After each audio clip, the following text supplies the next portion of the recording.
दोस्तों, आज हम आपको मिलवाने जा रहे हैं एक ऐसे महान योद्धा से जिनकी दानवीरता के किस्से सदियों से हमें प्रेरित करते आए हैं। एक ऐसा व्यक्तित्व जिसकी कहानी सुनकर आपके रोंगटे खड़े हो जाएंगे।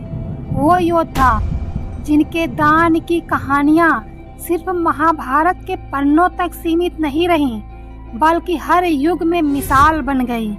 क्या आप जानते हैं कि कर्ण ने अपने जीवन में ऐसे 5 महान दान किए थे जिनके कारण उन्हें दुनिया का सबसे बड़ा दानवीर कहा जाता है। आइए जाने वो 5 और असाधारण दान जो कर्ण को इतिहास का सबसे बड़ा दानवीर बनाते हैं। लेकिन रुकिए, क्या आपने कभी सोचा है किसने और क्यों मांगे थे ये दान, और क्यों कर्ण ने अपनी जान की परवाह किए बिना दिए थे ये दान?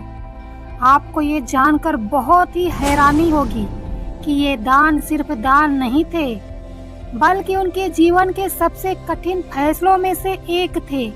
तो चलिए इस रहस्यमयी और प्रेरणादायक सफर पर हमारे साथ और जानिए कर्ण की वो अद्भुत कहानियाँ जो शायद आपने पहले कभी नहीं सुनी होंगी।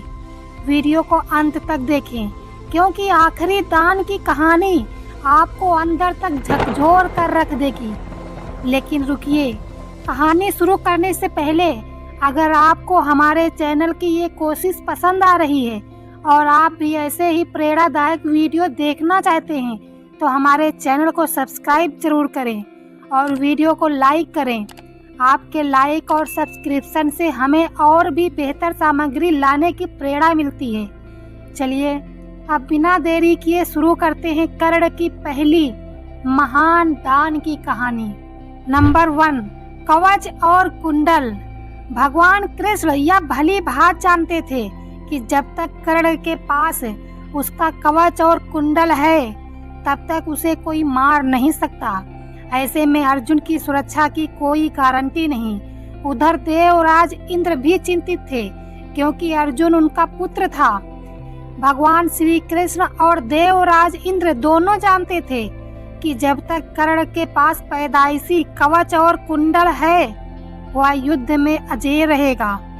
दोनों ने मिलकर योजना बनाई और इंद्र एक विप्र के वेश में कर्ण के पास पहुंच गए और उनसे दान मांगने लगे।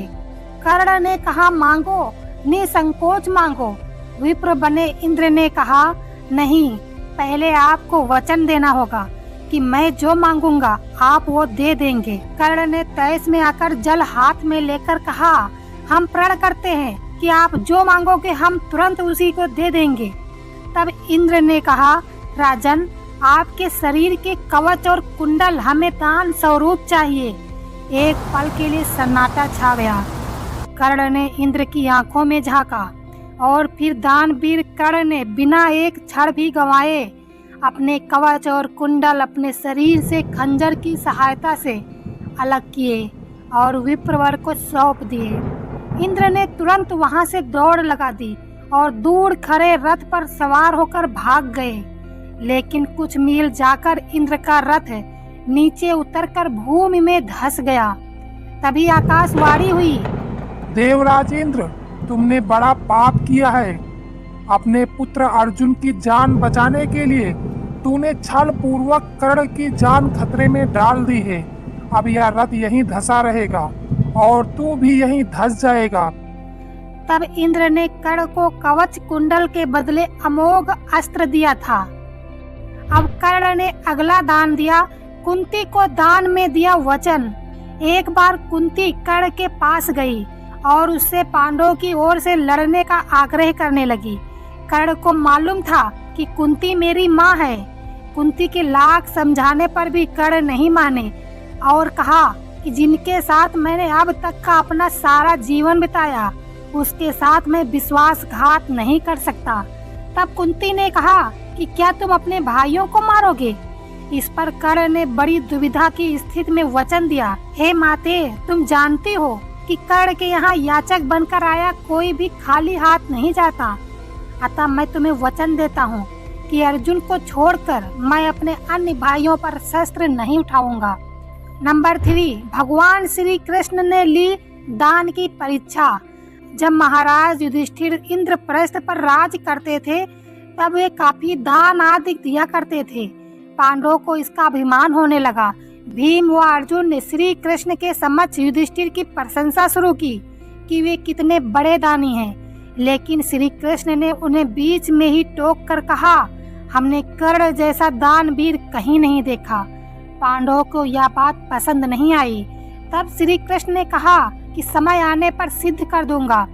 कुछ ही दिनों बाद एक याचक युधिष्ठिर के पास आया और बोला, महाराज, मैं आपके राज में रहने वाला एक ब्राह्मण हूँ। मेरा आज व्रत है और मैं बिना हवन किए कुछ भी नहीं खाता पीता। कई दिनों से मेरे पास यज्ञ के लिए चंदन की लकड़ी नहीं है। यदि आपके पास हो तो मुझ पर कृपा करें, अन्यथा अगर हवन को नहीं किया तो मैं भी भूखा प्यासा मर जाऊंगा। युधिष्ठिर ने तुरंत कोषागार के कर्मचारी को बुलवाया और कोष से चंदन की लकड़ी देने का आदेश दिया। संयोग से कोषागार में सूखी लकड़ी नहीं थी। तब महाराज ने भीम व अर्जुन को चंदन की लकड़ी का प्रबंध करने का आदेश दिया, लेकिन काफी दौड़ धूप के बाद भी सूखी लकड़ी की व्यवस्था नहीं हो पाई। तब ब्राह्मण को हताश होते देख श्री कृष्ण ने कहा, मेरे अनुमान से एक स्थान पर आपको लकड़ी मिल सकती है, आइए मेरे साथ। ब्राह्मण यह सुनकर खुश हो गया, बोला, कहाँ पर? तब भगवान ने अर्जुन व भीम का भेष बदलकर ब्राह्मण के संग लेकर चल दिए। भगवान श्री कृष्ण सबको लेकर कर्ण के महल में गए। सभी ब्राह्मणों के वेश में थे, अतः कर्ण ने उन्हें पहचाना नहीं। याचक ब्राह्मण ने जाकर लकड़ी की अपनी वही मांग दोहराई। कर्ण ने भी अपने भंडार के मुखिया को बुलवाकर सूखी लकड़ी देने के लिए कहा। वहाँ भी सूखी लकड़ी नहीं थी। ऐसे में ब्राह्मण निराश हो गया। अर्जुन और भीम प्रश्न सूचक निगाहों से भगवान श्री कृष्ण को ताकने लगे, लेकिन श्री कृष्ण अपनी चिर परिचित मुस्कान लिए चुपचाप बैठे रहे। तभी कर्ण ने कहा, हे ब्राह्मण देव, आप निराश न हो, एक उपाय है मेरे पास। उसने अपने महल के खिड़की दरवाजों में लगी चंदन की लकड़ी काट काट कर ढेर लगा दी।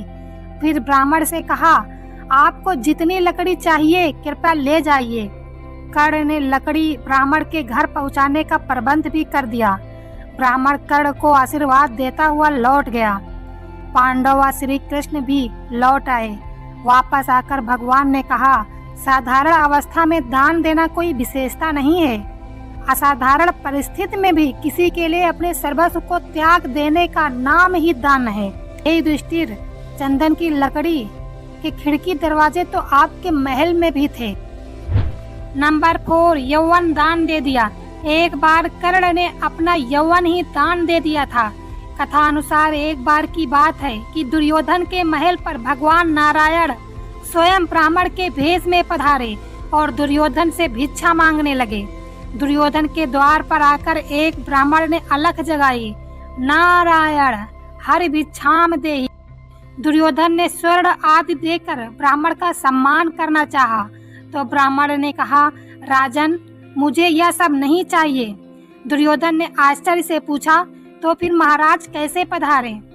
ब्राह्मण ने कहा, मैं अपनी वृद्धावस्था से दुखी हूँ। मैं चारों धाम की यात्रा करना चाहता हूँ, जो युवा अवस्था के स्वस्थ शरीर के बिना संभव नहीं है। इसलिए यदि आप मुझे दान देना चाहते हैं तो अपना यौवन दान दीजिए।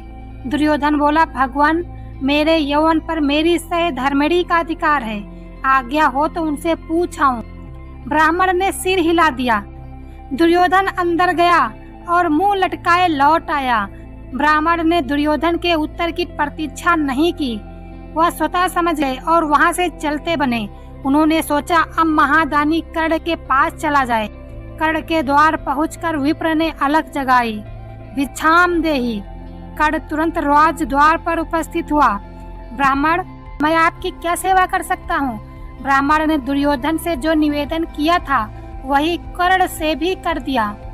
कर्ण उस ब्राह्मण को प्रतीक्षा करने की विनय करके पत्नी से परामर्श करने अंदर चला गया, लेकिन पत्नी ने कोई ना नुकुर नहीं की। वह बोली, महाराज, दानवीर को दान देने के लिए किसी से पूछने की जरूरत नहीं पड़ती है। आप उस ब्राह्मण को निसंकोच यौवन दान कर दें। कर्ण ने बिना देरी किए यौवन दान की घोषणा कर दी। तब ब्राह्मण के शरीर से स्वयं भगवान विष्णु प्रकट हो गए, जो दोनों की परीक्षा लेने गए थे। अब लास्ट का जो दान है उसे सुनकर आपके रोंगटे खड़े हो जाएंगे। लास्ट का दान है सोने के दांतों का दान। कर्ण दान करने के लिए काफी प्रसिद्ध था। कहते हैं कि कर्ण जब युद्ध क्षेत्र में आखिरी सांस ले रहा था तो भगवान कृष्ण ने उसकी दानशीलता की परीक्षा लेनी चाहिए। वे गरीब ब्राह्मण बनकर कर्ण के पास गए और कहा कि तुम्हारे बारे में काफी सुना है, तुमसे मुझे अभी कुछ उपहार चाहिए। कर्ण ने उत्तर में कहा कि आप जो भी चाहे मांग लें। ब्राह्मण ने सोना मांगा। कर्ण ने कहा कि सोना तो उसके दांत में है और आप इसे ले सकते हैं। ब्राह्मण ने जवाब दिया कि मैं इतना कायर नहीं हूँ कि तुम्हारे दांत तोड़ूं। कर्ण ने तब एक पत्थर उठाया और अपने दांत तोड़ दिए। ब्राह्मण ने इसे भी लेने से इनकार करते हुए कहा कि ये खून से सना हुआ है, यह झूठा दांत है, यह सोना वह नहीं ले सकता। कर्ण ने इसके बाद एक बाण उठाया और आसमान की तरफ चलाया। इसके बाद बारिश होने लगी और दांत धुल गया। तब कर्ण ने वो दांत का सोना निकाल करके ब्राह्मण को दान में दे दिया। इस दानवीरता से प्रसन्न होकर भगवान श्री कृष्ण अपने वास्तविक रूप में आ गए।